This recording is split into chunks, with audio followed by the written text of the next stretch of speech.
ತಳ್ಳಿ ಹಾಕಿದ್ರು. ಆಯ್ತು ಬಿಡ್ರಿ, ಅದೆಲ್ಲ ಆಗೋಯ್ತು. ಅಲ್ಲ ಕೂಜ ನಿಲ್ಲಿಸ್ಬಿಡಿ. ಹೇಳ್ಕೊಂತವ್ರಲ್ಲ, ನಾವು ಕೂಚುಗಳೆಲ್ಲ ತಳ್ಳಿ ಹಾಕ್ಬಿಟ್ಟಿದ್ವಿ, ನಮ್ಮ ಸೇರ್ಬಿಟ್ರಿ ಅಕ್ಸಿಜೇಷನ್ ಆಗೈತೆ ಅಂತ ಹೇಳ್ಕೊಂತವ್ರಲ್ಲ. ಅದಕ್ಕೆ ಉತ್ತರ ಕೊಡ್ತಾರೆ. ಅದು ನಾವು ತಪ್ಪು ಮಾಡಿದ್ರೆ ಅದನ್ನ ಹೊಡಿ ಬರ್ತಾನೆ, ಹೊಡಿಬಾರ್ದಲ್ಲ ಅದನ್ನ ಕೊಡ್ತಾರೆ. ಈಗ ಅವ್ರು ಹೇಳ್ಕೊಂತಾರೆ ಮೀಸೆಗಳು ಸರ್ವೆ ನಂಬರ್ ಲೈನ್ ಅಲ್ಲೇ ನಾವು ತಳ್ಳಿ ಹಾಕ್ಬಿಟ್ರಿ, ನಾವು ಮಾಡಿ ಹಾಕ್ಬಿಟ್ರಿ ಅಂತ. ಅದನ್ನ ಯಾಕೆ ಹೊಡಿಬೇಕು? ಸರ್ವೆ ನಂಬರ್ ಲೈನ್ಗೆ ಬರುತ್ತೆ ಸರ್, ಅದು ಗಡಿ ಲೈನ್ ಅಲ್ಲಿ ಬರ್ಲಿ ಸರ್, ಲೈನ್ ಅಲ್ಲಿ ತಾನೇ ಇರೋದು ಅದು. ಆಮೇಲೆ ಲೈನ್ ಬರ್ತದೆ. ಇದು ಅಜ್ಗಿಡದಳ ಸರ್ಕಾರಿ ರಸ್ತೆ ತಿರುಗಿ ಇದು ಬಿಡಿ ಸರ್, ಹೋಗಿರೋದು ಜಮೀನಲ್ಲಿ ತಾನೇ ಇಲ್ಲ, ಅದು ಲೈನ್ಗೆ ಬರ್ತದೆ ಗಡಿ. ಸರ್ವೆ ನಂಬರ್ ಗಡಿ ಅಲ್ಲ, ನಾನು ಹೇಳ್ತಾರದು ಈಗ ಆ ಮಾರ್ಕಿಂದ ಸ್ಟಾರ್ಟ್ ಆಯ್ತಲ್ಲ, ಇದು ಮುಂದೆ ಇತ್ತಾ ಹಿಂದೆ ಇತ್ತಾ? ಸರಿ, ಲೈನು ಅದು ಲೈನ್ ಕರೆಕ್ಟ್ ಆಗಿದೆ. ಲೈನ್ ಕರೆಕ್ಟ್ ಆಗಿದೆ, ಆದ್ರೂ ಕೂಚ ತಳ್ಳಿ ಹಾಕವ್ರೆ. ಈಗ ಅವರು ಬಿಲ್ಡಪ್ ತಗೊಂತವ್ರೆ, ನಾವು ತಳ್ಳಿ ಹಾಕ್ಬಿಟ್ರಿ ಅಕ್ಸಿಜೇಷನ್.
ಅದಕ್ಕೆ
ಪ್ರೆಸ್ ಅವ್ರಿಗೆಲ್ಲ ಮನವಿ ಮಾಡೋದಿಷ್ಟೇ, ನಿಮಗೆ ಮ್ಯಾಪ್ಸ್ ಕೊಡ್ತೀವಿ, ಎತ್ತುವರಿ ಆಗಿರೋದು ಮ್ಯಾಪ್ ಎಲ್ಲ ಒಂಥರ ಟೂರ್ ಅಂತ ಮಾಡ್ಕೋಬೇಕು ನೀವು. ಆ ಮ್ಯಾಪ್ ಇಟ್ಕೊಂಡು ದಿಶಾಂಕ್ ಆ್ಯಪ್ ನೀವು ಲೋಡ್ ಮಾಡ್ಕೊಂಡ್ರೆ ನೀವೆಲ್ಲಿ ಓಡಾಡ್ತಾ ಇದ್ದೀರಾ ಅನ್ನೋದು ಕೂಡ ಗೊತ್ತಾಗುತ್ತೆ. ಹಾಗೆ ಆ್ಯಕ್ಚುಲಾಗಿ ಎಲ್ಲೆಲ್ಲಿ ಎನ್ಕ್ರೋಚ್ ಆಗಿದೆ ಅನ್ನೋದು ಗೊತ್ತಾಗುತ್ತೆ. ಈಗ ನಿಮಗೆ ಸಮಯ ಟೈಮ್ ಕಡಿಮೆ ಕೊಟ್ಟಿದ್ದಾರೆ ತಾಲೂಕು ಆಡಳಿತ, ಒಂದು ಅರ್ಧ ಗಂಟೆ ಟೈಮ್ ಮುಗಿಸ್ಕೊಂಡು ಹೋಗಿ. ಇಲ್ಲಿ ಸ್ಮಶಾನ ಒತ್ತುವರಿ ಆಗಿರೋದು ನಿಮ್ಮ ಗಮನಕ್ಕೆ ಬಂತು, ಕೆರೆ ಒತ್ತುವರಿ ಆಗಿರೋದು ಗಮನಕ್ಕೆ ಬಂತು, ಆಮೇಲೆ ನಾಲೆಗಳಂತೂ ಎಲ್ಲ ಮುಚ್ಚೆ ಹಾಕ್ಬಿಟ್ಟಿದ್ದಾರೆ. ಇದನ್ನೆಲ್ಲ ಸೇರಿಸಿ ಕಾಂಪೌಂಡ್ ಹಾಕಿರೋದು ಕೂಡ ನೋಡಿದ್ದೀರಾ. ಅಷ್ಟೇ ನಾನು ಹೇಳೋದು. ಇಲ್ಲಿ ಇನ್ನು 100 ಎಕರೆ ಏನು ಬೋಗಸ್ ಡಾಕ್ಯುಮೆಂಟ್ ಕ್ರಿಯೇಟ್ ಮಾಡಿದ್ದಾರೆ, ಅದನ್ನು AC DC ಅವರು ಜವಾಬ್ದಾರಿ ತಗೋತಾರೆ. ಅಂದರೆ ಅವ್ರು ಕೇಸ್ ಹಾಕ್ಕೊಂಡು ಪಾಣಿ ಮಿಟೇಟ್ ಆಗೋ ತನಕ ಅದು ನಮ್ಮದು ಅಂತ ಹೇಳಕ್ಕೆ ಬರಲ್ಲ. ನಮ್ಮ ಅಲಿಗೇಷನ್ನು ಪ್ರೈಮಾ ಫೇಶಿಯಾ ಡಾಕ್ಯುಮೆಂಟ್ಸ್ ಎಲ್ಲ ಅವ್ರಿಗೆ ಕೊಟ್ಟಿದ್ದೀವಿ. ಹೀಗಾಗಿ ಮೇಲ್ನೋಟಕ್ಕೆ ನಿಮ್ಮ ಕಣ್ಣಿಗೆ ಕಾಣಿಸ್ತಾ ಇದೆ ಎಷ್ಟು ಸುಂದರವಾದ ಜಾಗ ಇದೆ ನೋಡಿ. ಇದಕ್ಕೆ ಸುತ್ತು ಮರ ಗಿಡ ಉಣಿಸಿದ್ರೆ 40 ನಾನು ಬರಲಿಲ್ಲ ಅಂದರೆ ಈ ಕೆರೆನೇ ಇಲ್ಲ. ಏನು ಒಳಗಡೆ ಇದೆ ಏನದೆ ಒಳಗಡೆ ಐತೆ ಅಷ್ಟೇ. ಊರಿಗೇನೆ ಅಗಳಕೋಟೆ ಅನ್ನೋದು ಬೇಚಾರ್ ವಿಲೇಜ್ ಗ್ರಾಮ, ಬೇಚಾರ್ ಗ್ರಾಮನಲ್ಲ, ಗ್ರಾಮ ಠಾಣನೂ ಇದೆ. ಅಗಳಕೋಟೆಗೆ ಬಾಂಡಿಂಗ್ ಏನಂದರೆ ಗುಟ್ಟಳ್ಳಿ, ಕೆಂಸಂದ್ರ ಸುತ್ತಮುತ್ತ ಊರೆಲ್ಲ, ಆ ಊರುಗಳಿಗೆಲ್ಲ ಜಮೀನು ಕಡಿಮೆ ಇದೆ. ಇದು ಜೋಡಿ ಗ್ರಾಮ, ಜಾಸ್ತಿ ಜಮೀನಿರೋ ಜಾಗ. ಸೊ ಇದರಲ್ಲಿ ಸರ್ಕಾರಿ ಅಂತೇಳಿ 2 ಎಕರೆ ಮಶಾಣ ಇದೆ. ಮಶಾಣನ ಕೂಡ ಯಾವ ಪರಿಸ್ಥಿತಿಲಿದೆ ನೀವೇ ನೋಡಿದ್ದೀರ. ಇದನ್ನೆಲ್ಲ ಬಿಟ್ಟು ಯಾರೋ ಬಂಡವಾಳ ಹಾಕೋರು ಅಕ್ಕಪಕ್ಕವ್ರ ಜೊತೆ ಸಂತೋಷವಾಗಿರ್ಬೇಕು. ಬೋಗಸ್ ಡಾಕ್ಯುಮೆಂಟ್ ಯಾವತ್ತಿದ್ರೂ ಈಚೆ ಬರುತ್ತೆ ಅನ್ನೋದು ಅವ್ರು ತಿಳ್ಕೋಬೇಕು. ಅದು ಬಿಟ್ಬಿಟ್ಟು ಕೇಳಕ್ಕೆ ಹೋದವ್ರ ಮೇಲೆಲ್ಲ FIR ಹಾಕ್ಸೋದು ಎಲ್ಲಿಗೆ ಹೋಗ್ತಾಯಿದೆ ಮಾಡ್ತಾಯಿದ್ದಾರೆ. ತಹಸೀಲ್ದಾರ್ ಅವರು ಇನ್ನೂ ಇಲ್ಲ. ನಾನು ಹೇಳೋದು ಬರೀ 5 JCB ತಂದಿದ್ದಾರೆ. ಇದು 20 JCB ತಂದರೂ 3 ದಿನ ಆಗುತ್ತೆ. 20 JCB ತಗೊಂಡ್ರೂ 3 ದಿನ ಆಗುತ್ತೆ. ನಾಲೆ ಅಂದರೆ ಬರೀ ಮಾರ್ಕ್ ಮಾಡೋದಲ್ಲ, ನಾಲೆನ ಅಗದ್ಬಿಟ್ಟು ಅದಕ್ಕೆ ನಾಲೆ ಥರದ್ದು ಕಾಣಿಸಂಗೆ ಮಾಡಬೇಕು. ನೀರು ಹರಿಯೋಕ್ಕೆ ರೈನಿ ಸೀಸನ್ನು, ಈ ಟೈಮಲ್ಲಿ ನಾವು ನಾಲೆನ ಕ್ಲೀನ್ ಮಾಡಿಕೊಟ್ರೆ ಮೈನರ್ ಇರಿಗೇಷನ್ ಅವ್ರಿಗೋ ಇಲ್ಲಾಂದರೆ ಪಂಚಾಯತಿಯವ್ರಿಗೋ ವಹಿಸ್ಕೊಟ್ರೆ ಅವ್ರ ಕೆರೆಯನ್ನು ರಿಸ್ಟೋರ್ ಮಾಡ್ತಾರೆ. ಸಾಕಷ್ಟು ಇನ್ವೆಸ್ಟರ್ಸ್ ಇದ್ದಾರೆ. ಅಂದರೆ CSR ಫಂಡ್ಸಲ್ಲಿ ಈ ಕೆರೆಗಳನ್ನೆಲ್ಲ ಉಳಿಸಿ ಮಾಡ್ಬೋದು.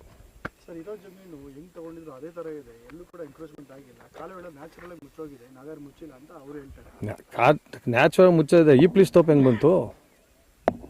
ಈ ಪ್ಲೀಸ್ ಗಿಡ ಹೆಂಗೆ ಬಂತು? ಕಾಂಪೌಂಡ್ ಯಾಕೆ ಹಾಕಿದ್ರಿ? ನ್ಯಾಚುರಲ್ ಆಗಿರೋದು ಬಿಡ್ಬೇಕಲ್ಲ, ಕಾಂಪೌಂಡ್ ಯಾಕೆ ಹಾಕಿದ್ರಿ? 100 ಎಕರೆ ಗೋಮಾಳ, 31 ಎಕರೆ ಗುಂಡುತೋಪನ ಯಾಕೆ ಡಾಕ್ಯುಮೆಂಟ್ ಮಾಡ್ಕೊಂಡ್ರಿ ಅಲ್ವಾ? ನಿಮ್ಗಾಗಿರೋದು 200 ಎಕರೆ 8 ಗುಂಟೆ, 208 ಗುಂಟೆ, 300 ಎಕರೆ 100 ಎಕರೆ ಎಲ್ಲಿಂದ ಬಂತು? ಇವೆಲ್ಲ ಹೇಳಕ್ಕೆ ಹೋದರೆ ನನ್ನ ಮುಂದೆ ಕೂರಿಸ್ರಿ. ತಪ್ಪಿದ್ದವ್ರನ್ನ ಚಪ್ಪಲಿ ತಗೊಂಡು ಅಲ್ಲೇ ಹೊಡಿಬೇಕು ನೀವು ಯಾರ. ಸರ್, ಈಗ 380 ಎಕರೆ ಸರ್ವೆ ಇದೆಲ್ಲಾಗಿರುತ್ತೆ. ಹಾಂ, ಸರ್ವೆ ಮಾಡಿದಾಗ 309 ಎಕರೆ ಸಿಕ್ಕಿರುವಂಥದ್ದು. 309 ಎಕರೆ ಸರ್. ಸೊ ಇದರಲ್ಲಿ ಯಾವ ಇದಾಗಿದೆ ಅಂತ ಸರ್ ಕ್ಲಿಯರಾಗಿ ತೋರಿಸಿದ್ದೀನಿ ನಿಮಗೆ, ವಿತ್ ಮ್ಯಾಪ್ ತೋರಿಸಿದ್ದೀನಿ. 90 ಎಕರ್ಸು ಬೋಗಸ್ ದಾಖಲೆಗಳು ಕ್ರಿಯೇಟ್ ಆಗಿದ್ದಾರೆ. ಪ್ರೈಮಾ ಫೇಶಿಯಾ ಕಾಣಿಸ್ತಾ ಇದೆ. ನಾನು ಇವತ್ತು ಯಾರೋ ಮಾಡಿದ್ದಾರೆ ಅಂತಲ್ಲ, ಮೊದಲೇ ನಡೆದೋಗಿದೆ. ಈಗ ಬೆಳಕಿಗೆ ಬಂದಿದ್ದು ಯಾಕೆ? ಇವ್ರು ಎಲ್ಲರಿಗೂ ಗೂಂಡಾಗಿರಿ ಮಾಡಿ ಬೌನ್ಸರ್ಸ್ ಬಂದು ತೊಡೆ ತಟ್ಕೊಂಡು ಕಾಂಪೌಂಡ್ ಹಾಕಕ್ಕೆ ಹೋದಾಗ ಊರವರೆಲ್ಲ ಎಚ್ಚೆತ್ಕೊಂಡಿದ್ದಾಗ ಇದೆಲ್ಲ ಬೆಳಕಿಗೆ ಬಂತು. ಇಲ್ಲ ಅಂದಿದ್ರೆ ನಮ್ಮ ಗಮನಕ್ಕೆ ಬರ್ತಾರೆ. ನಾನು 5 ವರ್ಷ MLA ಆಗಿದ್ದೆ, ನನ್ನ ಗಮನಕ್ಕೆ ಇಲ್ಲ ಇದು. ಇವಾಗ ಬನ್ನಿ ತೋರಿಸ್ತೀನಿ ಬನ್ನಿರಿ. ನೀವು ನೋಡಿ ಹೇಳ್ಬಿಡ್ರಿ ಅಂದರೆ ಬನ್ನಿರಿ. ಕಾಲು ಸುಸ್ತಾಗೋಯ್ತು ಅವಾಗಲೇ ನಿಮಗೆ. ಸರಿ, ಈಗ ಅದು ತೆರವಾಗಲ್ಲ ನೋಡಿ. ಇದು ಬರೀ ರಸ್ತೆಗಳು, ರಾಜಕಾಲುವೆಗಳು, ಸ್ಮಶಾನ, ಕೆರೆ ಮಾತ್ರ ಗೌರ್ಮೆಂಟಿಗೆ ಸಂಬಂಧಪಟ್ಟ ಜಾಗಗಳನ್ನ ಮಾತ್ರ ತೆರವು ಮಾಡ್ತಾ ಇದ್ದಾರೆ. ಆ 100 ಎಕರೆ ಸ್ಕೂಲ್ದೆಲ್ಲ ಇವರು ಪೊಸಿಷನ್ ತಗೋಬೇಕಂದ್ರೆ ಪಾಣಿ ಆಗಬೇಕು, ಮಿಟೇಷನ್ ಚೇಂಜ್ ಆಗಬೇಕು. ಅದಕ್ಕೆ ಸಮಯ ಹಿಡಿಯುತ್ತೆ. ಅದಕ್ಕೆ ಅವ್ರು ಹೇಳೋದು ಕೋರ್ಟ್ಗೆ ಹೋಗ್ರಿ ಅಂತ 10 ವರ್ಷ ಎಳ್ಕೊಂಡಿರೋಣ ಅಂತ. ನಡೆಯುತ್ತೆ ಸರ್. SIT ನಮ್ಮಲ್ಲಿ ಆನೆಸ್ಟ್ ಆಫೀಸರ್ಸ್ ತುಂಬ ಜನ ಇದ್ದಾರೆ. ಪೊಲೀಸ್ ಡಿಪಾರ್ಟ್ಮೆಂಟಲ್ಲಿ ಅವರೇ, ರೆವಿನ್ಯೂ ಡಿಪಾರ್ಟ್ಮೆಂಟಲ್ಲಿ ಅವರೇ, ಅವರು ಬರೀ ಸಂಬಳಕ್ಕೆ ಕೆಲಸ ಮಾಡೋರು ತುಂಬ ಜನ ಇದ್ದಾರೆ. ಅವರೆಲ್ಲ ಮಾಡ್ತಾರೆ. 100 ಜನದಲ್ಲಿ 80 ಜನ ಆದ್ರೆ 20 ಜನ ನಿಯತ್ತಾಗಿರೋರು ಉಳಿದ್ರೆ ಸಾಕು, ದೇಶ ಉಳಿತದೆ. ಡಿಮ್ಯಾಂಡ್ ಏನಿಲ್ಲ ಸರ್. ಇವಾಗ ನಾನು 1-2 ಎಕರೆ ಎಲ್ಲ ಮಾಡ್ಕೊಂಡಿದ್ರೆ ನನಗೂ ಆ ಶಕ್ತಿ ಇರ್ತಾ ಇರಲಿಲ್ಲ ಬರೋಕ್ಕೆ. ನಂದೆತ್ತೀನಿ ಅನ್ನೋರವರು ಅಲ್ವಾ, ನಿಂದೆತ್ತೀನಿ ಬಾ ಅಂತಾರೆ. ಏನೂ ಮಾಡದೇ ಇರೋದಕ್ಕೆ ಧೈರ್ಯವಾಗಿ ಇಲ್ಲಿ ಬಂದು ನಿಂತಿದ್ದೀನಿ. ಎಲ್ಲ ಮಾಡಿದ್ದಾರೆ. ನಾನು ಎಲ್ಲ ಕಡೆ ಸರ್ವೆ ಮಾಡಿರೋದಕ್ಕೂ ಇವ್ರು ಪಾಪ ಪ್ಲೇಸ್ಮೆಂಟ್ ಅಲ್ಲಿ ಇಟ್ಬಿಟ್ಟು ಹೊಟ್ಟೋಗಿದ್ದಾರೆ. ಅದನ್ನೆಲ್ಲ ಕಿತ್ತು ಹಾಕ್ಬಿಟ್ಟಿದ್ದಾರೆ. ಮತ್ತೆ ಸರ್ವೆ ಆಗುತ್ತಿದ್ದು. ಇದು ಮೊದಲನೇ ಸರ್ವೆ ಅಲ್ಲ, ಇದು ಇಂಥವು ಇನ್ನೂ 10 ಸರ್ವೆ ಆಗುತ್ತೆ ನನಗೆ ಗೊತ್ತಿದ್ದು. ಇವರು ಪ್ರತಿಯೊಂದು ಮಾಡ್ತಾನೆ ಇರ್ತಾರೆ. ಹಿಂಗೆ ಏನೇನು ಮಾಡಬೇಕೋ ನಾನು ಹೇಳೋದು. ಇಲ್ಲಿ ಯಾರೋ ರೈತ ಎನ್ಕ್ರೋಚ್ ಮಾಡಿದರೆ ಏನೋ ಜಾಗ ಎಕ್ಸ್ಟ್ರಾ ಆಯಿತು ಮಾಡ್ಕೊಂಡವನೆ ಅಂತ ಹೇಳ್ಬೋದು. ಆಯಿತು, ಕೃಷ್ಣಪ್ಪನವ್ರು ಮಾಡೋ ಕಾಲದಿಂದ ಯಾರಿಗೂ ರೈತರಿಗೆ ತೊಂದರೆ ಕೊಟ್ಟಿಲ್ಲ ಅವರು. ಏನು ಈ ಕೃಷ್ಣಪ್ಪ ಅಂತಿದಾರಲ್ಲ, ಅವರು ನಿಜಕ್ಕೂ ರೈತರಿಗೆ ತೊಂದರೆ ಮಾಡಿದವರಲ್ಲ, ಒಳಗೆ ಬರೋರು ಎಲ್ಲ ಅನ್ಯೋನ್ಯವಾಗಿದ್ದರು. ಈ ಕೃಷ್ಣಪ್ಪಯಿಂದ ಈ ಗಂಗಾಧರ್ ನಾಯ್ಡು ಅನ್ನೋ ಒಂದು ಜಮೀನು ತಗೋತಾನಲ್ಲ, ಅವಾಗಿಂದ ಶುರು ಆಗಿದ್ದು. ಇನ್ನು ಬೆಂಗಳೂರು ಸ್ಟೈಲಲ್ಲಿ ಗುಂಡಾಗಳನ್ನ ಕರ್ಕೊಂಬರು. ನನ್ನ ಮೇಲೆ ನೆನೆ ಇದು ಕಳಿಸೋನೊಂದು ನೋಟಿಸ್, ಏನಂತ ಮಾನಹಾನಿಯಾಗಿದೆ ಅಂತ ಅಪಾಲಜಿ ಮಾಡ್ಬೇಕಂತ. ನಾನು ಮನೆಗೆ ಬಂದು ಅಪಾಲಜಿ ಮಾಡ್ತೀನಿ. ನೀನು ಇರುಸ್ವಾಮಿ ಮನೇಲಿ ಯಾರು ಗಂಗಾಧರ್ ನಾಯ್ಡು. ಏನು ಕುಮ್ಮಕ್ಕು ಅಂದರೆ ಕೆಲವು ಆಫೀಸರ್ಸು ಸಪೋರ್ಟ್ ಮಾಡ್ತಾ ಇರೋದೇ ಇವ್ರಿಗೆಲ್ಲ ಕುಮ್ಮಕ್ಕು. ಇಲ್ಲಿ ಪೊಲೀಸವ್ರು ಇಲ್ಲ ಅಂದರೆ ಅಪ್ಪ ಬರಲಿ, ಊರು ಜನ ಬಿಡ್ತಾರಾ? ಇವತ್ತು ಇಷ್ಟು ಜನ ಪೊಲೀಸವ್ರು ಇದ್ದಾರೆ. ಏನಕ್ಕೆ? ಈ ಕಳ್ಳ ಏನು ಇಲ್ಲಿ ನಡೆದಿದೆಯಲ್ಲ ಅವ್ಯವಹಾರ ಹೇಳೋದು. ಜನನೂ ರೊಚ್ಚಿಗೆದ್ರೆ ಏನು ಮಾಡ್ತೀರಿ ಅಲ್ವಾ? ಒಂದು ಹಂತಕ್ಕೆ ನೋಡ್ತಾರೆ. ಎಷ್ಟು ಪ್ರೊಟೆಕ್ಷನ್ನು ಗಂಗಾಧರ್ ಅವ್ರಿಗೆ ಯಾರು ಕೊಡ್ತಾ ಇರೋದು? ಏನಕ್ಕೆ ಕೊಡ್ತಾ ಇರೋದು? ಹೇಳಿ ಕೇಳ್ಬೇಕು ನೀವು, ಕನ್ಸರ್ನ್ಡ್ ಅಥಾರಿಟೀಸ್ನ ಕೇಳಿ. ಹಾಂ, ಇಲ್ಲೇ ಮಾರಮ್ಮ ಇದೆ, ಕರೀರಿ ಇವಾಗ ಯಜಮಾನ್ರುಗಳು ಬಂದರೆ. ಮಾರಮ್ಮನ ದೇವಸ್ಥಾನ ಅಲ್ಲೇ ಇದೆ. ಇನ್ನೊಂದ್ಸಲ ಆಣೆ ಇಕ್ಕ ಕೇಳಿ. ಒಂದ್ಸಲ ಆಣೆ ಇಕ್ಕಿ 3 ಗಂಟೆ ರಾತ್ರಿಗೆ ಹೋಗಿ ಬೇರೆ ಕಡೆ ಪೂಜೆ ಮಗಳೆಲ್ಲ ಮಾಡಿದ್ದಾಯ್ತು. ಏನಕ್ಕೆ ರೀ ಆಣೆ? ಎಷ್ಟು ದಿನ ಬದುಕ್ತೀವ್ರಿ? ನಮ್ಮ ಆಯುಷ್ ಎಷ್ಟು ರೀ? ಇನ್ನೊಂದು 30 ವರ್ಷ ಬದುಕಿರ್ತೀವ? ಹಾಂ, ನಾವು ದುಡ್ದಿರೋದು ದುಡ್ಡನ್ನೇ ತಿನ್ನೋಕ್ಕಾಗಲ್ಲ. ಯಾವ್ರು ಇವ್ರದ್ದು ಹಾಕ್ಕೊಂಡು ಸೊತ್ಕೊಂಡು BP ಶುಗರ್ ಬಂದು ಲಕ್ವ ಹೊಡೆದು ಸಾಯಕ್ಕೆ ಬಾಳೋದೆಲ್ಲ. ಥೂ, ಇವ್ರ ಜನ್ಮಗಳಕ್ಕಷ್ಟು ಬೆಂಕಿ ಆಗ್ತವೆ ಯಾವನೇ ಮಾಡಿರಲಿ. ಇದ್ರ ಹಿಂದೆ ಇರೋರು, ಇಲ್ಲಿ ಮುಂದೆ ಇರೋರು ಮಾತ್ರ. ಹಿಂದೆ ಇರೋರು ಜಾಸ್ತಿ ಜನ ಅವರೇ ಕಿಲಾಡೀಸ್, ಕಿಲ್ ಲೇಡೀಸ್ ಏನದ KGF ಅಲ್ಲಿ ಹೇಳ್ತಾರೆ ಹಂಗೆ. ಥೂ, ನಾವು ರಾಜಕಾರಣಿಗಳಂತ ಹೇಳ್ಕೊಳಕ್ಕೆ ನಮಗೆ ನಾಚಿಕೆ ಆಗ್ತದ್ರಿ. ಬೇರೆ ದೇಶಗಳಿಗೆ ಹೋದರೆ ಇವರೆಲ್ಲ ಗಲೀಜು ಅನ್ನೋ ಟೈಪ್ ನೋಡ್ತಾರೆ ನಮ್ಮನ್ನು. ಇಂಥ ಅಗಳು ದರೋಡೆ ಮಾಡೋದಕ್ಕೆ ಪ್ರೊಟೆಕ್ಷನ್ ಏನ್ರಿ? ಹಾಂ, ಅಗಳು ದರೋಡೆ ನಡೀತಾ ಇರೋದಕ್ಕೆ ಪ್ರೊಟೆಕ್ಷನ್ನ? ದೇವರೇ ಕಾಪಾಡ್ಬೇಕು ನಮ್ಮನ್ನು. ಸರ್, ಇದಂತೆ ಎಲ್ಲ ಇದು ಕಳೆದ 15 ವರ್ಷದಲ್ಲಿ ಏನೇನಾಗಿದೆ ಎಲ್ಲ ತನಿಖೆ ಮಾಡಿಸ್ತೀನಿ ಅಂತ ಶಾಸಕರು 100 ವರ್ಷದ ತರ್ಸಕಬೇಡ. ಯಾಕೆ 8 ವರ್ಷದಿಂದ ಏನು ಮಾಡ್ತಾಯಿದ್ರಿ? ಶಾಸಕರಿಗೆ ನಾನೇ ಹೇಳ್ತೀನಿ, ಸ್ವಾಮಿ ನನ್ನ ಹತ್ರ 180 ಎಕರೆದು ನಿಮಗೆ ಕೊಡ್ತೀನಿ, ಮಾಡ್ತೀರಾ? ಏನು ತನಿಖೆ ಮಾಡಿಸೋದು? ಎಲ್ಲ ತನಿಖೆ ಮಾಡಿಸ್ತೀನಿ. ಎಲ್ಲ ಫಸ್ಟ್ ಮಾಡಿಸ್ರಿ. ಮಾಡಿಸ್ಲಿಲ್ಲ ಅಂದರೆ ನೀವು ತಪ್ಪು ಅಂತ ಹೇಳ್ತೀನಿ. ನಾನೇ ಕೊಡ್ತೀನಿ. ಇಡೀ ಮಾಲೂರು ತಾಲೂಕಲ್ಲಿ 37 ಎಕರೆ ಕಾಡು ಹೊಡೆದಿರೋದಿದೆ, ಅದೇ ಕೊಡ್ತೀನಿ ಫಸ್ಟು. ರಾಜೇಂದ್ರ ಅವ್ರು ಕರೆಕ್ಟಾ? 37. ನಾನು ನೋಡಿ ಎಂಥ ಒಳ್ಳೆ ಕಾಂಪ್ಲಿಮೆಂಟ್ ಕೊಟ್ಟಿದ್ದೀನಿ. ಅವ್ರು ರಾಜ್ಕುಮಾರೇ ಕರೆಕ್ಟ್. ನೀವು ಹೇಳೋದು ನಿಜ. ಅವರೇ ನಮ್ಮ ರಾಜ್ಕುಮಾರು. ಇವತ್ತು ಭ್ರಷ್ಟಾಚಾರದ ವಿರುದ್ಧ ಅವರೇ ಓಡಾಡಬೇಕು. ಪಿಕ್ಚರಲ್ಲಿ ಓಡಾಡಲ್ವಾ, ಹಂಗೆ ಇವರು ಓಡಾಡ್ತಾರೆ. 37 ಎಕರೆ ಕಾಡನ್ನ ಹೊಡೆದಿರೋದು ಡಾಕ್ಯುಮೆಂಟ್ ನಾಳೆ ಕೊಡ್ತಾ ಇದ್ದೀನಿ ಅವ್ರ ಕೈಗೆ. ಅಲ್ಲ, ಅವ್ರಿಗೆ ಕೊಡ್ತೀನಿ. ಅವ್ರು ಹೊಡೆದಿರೋ ಅಂತ ಹೇಳೋದ ನಾನು. 37 ಎಕರೆ ಕಾಡು ಹೊಡೆದು ಬಂಡೆಗಳು ತಿಂದಾಕಿರೋದೈತೆ. ಫಸ್ಟ್ ಅದೇ ತನಿಖೆ ಕೊಡಿಸ್ಲಿ. ನಂಜೇಗೌಡರು ಬಗ್ಗೆ ಹೇಳ್ತಾರಲ್ಲ, ಶಾಸಕರಿಗೆ ಕೊಡ್ತೀನಿ ಅಂತ ಹೇಳ್ತಾ ಇದ್ದೀನಿ. ಪಾಪ ಅವ್ರ ಮ್ಯಾಕೆ ಹೇಳ್ತೀರಿ? ಅವ್ರು ನೋಡ್ರಿ, ಅವ್ರಿಗೆ ರೆವಿನ್ಯೂ ಅಂದರೆ ಏನು ಗೊತ್ತಿಲ್ಲ ಪಾಪ. ರೆವಿನ್ಯೂ ರೆಕಾರ್ಡ್ಸ್ ಅಂದರೆ ಗೊತ್ತಿಲ್ಲ, ತಿದ್ದೋದು ಹೆಂಗೆ ಅಂತ ಅವ್ರಿಗೆ ಗೊತ್ತೇ ಇಲ್ಲ. ಅವ್ರಿಗೆ ಕೊಡೋಣ ಪಾಪ. ಕೊಟ್ಟರೆ ಉಳಿದಿದ್ದೆಲ್ಲ ಅವರು ನೋಡಿ ಉಳಿಸ್ಲಿ ಅಂತ ಹೇಳ್ತೀನಿ. ಇನ್ನು ವ್ಯಾಸರಾಯನ ಕೆರೆ ಇದೆ, ಕೊಡ್ತೀನಿ 7 ಎಕರೆ. ವ್ಯಾಸರಾಯನ ಕೆರೆನೇ ಇಲ್ಲ ಈಗ. ಚನ್ಕಲ್ ಹತ್ರ ಒಂದು 3 ಎಕರೆ ಐತೆ, ಒಳ್ಳೆ ಎಕರೆ ಒಂದು 3 ಕೋಟಿ. ದ್ಯಾಪ್ಸಂದ್ರದ ಹತ್ರ ಇರೋದು ಕೊಡ್ತೀನಿ. ಉಂಗೇನಹಳ್ಳಿದು ಕೊಡ್ತೀನಿ, ಶಿವಾರಪಟ್ಟಣದ್ದು ಕೊಡ್ತೀನಿ, ಚೌಡದೇನಹಳ್ಳಿದು ಕೊಡ್ತೀನಿ, ಚಿಕ್ಕ ತಿರುಪತಿದು ಕೊಡ್ತೀನಿ. ಎಲ್ಲ ಮಾಲೂರು ಫೈಲ್ಸಲ್ಲಿ ಎಲ್ಲ ಇಂಟ್ಯಾಕ್ಟ್ ಆಗಿದೆ. ಇವ್ರು ಏನು ಮಾಡಲಿಲ್ಲ ಅಂದರೆ ಅದು ಕೊಡೋ ಜಾಗಕ್ಕೆ ಕೊಡ್ತೀನಿ. ಇದು ಉಳಿಸ್ದಂಗೆಲ್ಲ ಇದು ದೊಡ್ಡ ಸ್ಕ್ಯಾಮ್ ಇದು.